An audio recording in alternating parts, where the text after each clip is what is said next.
Hey everybody, so here's another out-of-box review. This time we're looking at Round 2's re-release of the AMT Mr. Spock kit. This originally came out in the early 1970s, and when the first movie was released around 1979, AMT updated the tools used to make this kit.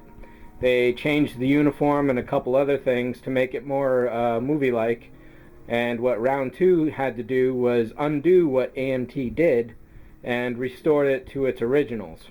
They also did one or two other things, amongst which I don't think the communicator initially had a flip-top grid, so Round 2 added that, and there may have been one or two other very minor changes from the original. So what we see here on the right is the special tin edition. I don't know if that's a limited release like the original 1701 was. It'd be nice if it was, but I think they're just cranking these out.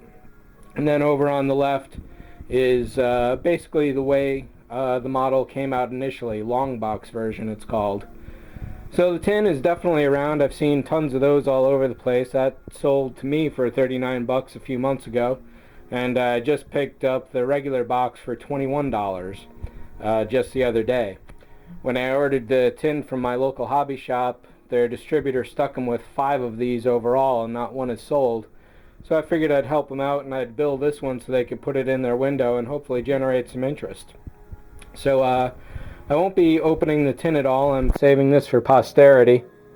But the only real difference is, kit-wise, is that the tin comes with a bonus art print, which is basically the cover box here.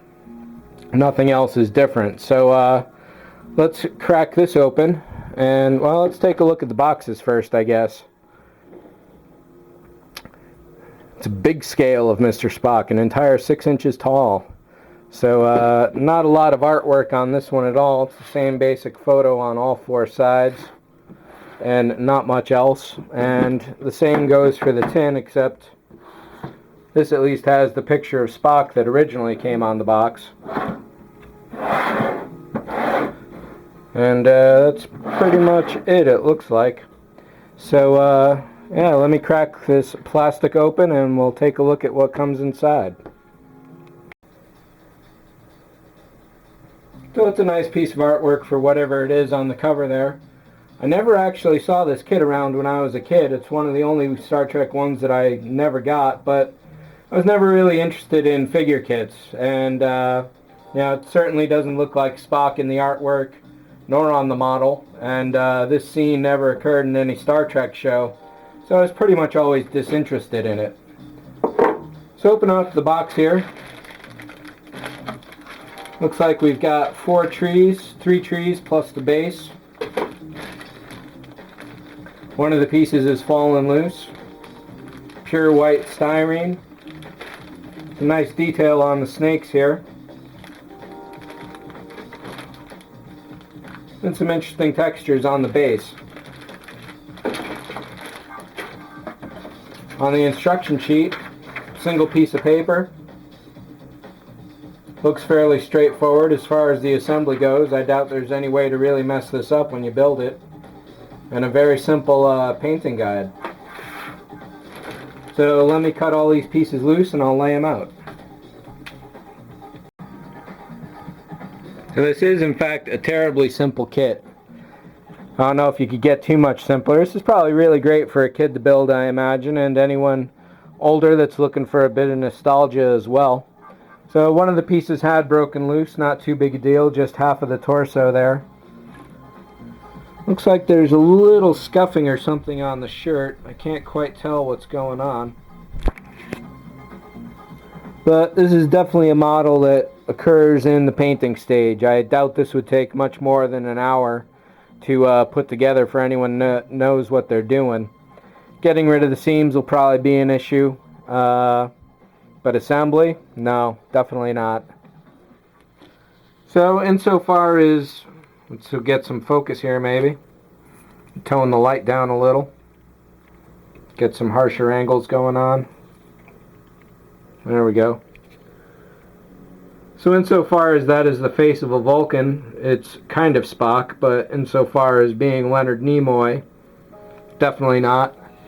It's one of the reasons why I never really appreciated this kit or figure kits whatsoever, because they never look like the people that they're supposed to represent.